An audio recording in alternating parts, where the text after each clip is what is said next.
Lahat mga Pilipino mukhang masususpended na itong si Congressman Kiko Barzaga dahil sa miyaw niya.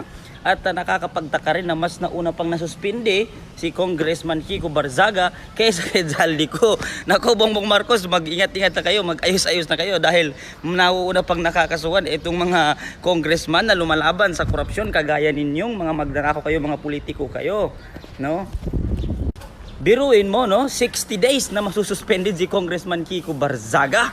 Napakatagal nun. Hindi niya pa nga nahahanap. Hindi pa nga nahahanap ni Bongbong Marcos si Zaldico kung saan nagtago. Abay, mas nauna pa nilang suspendihin itong si Congressman Kiko Barzaga na lumalaban dyan sa kila Bongbong Marcos na mga magnanakaw.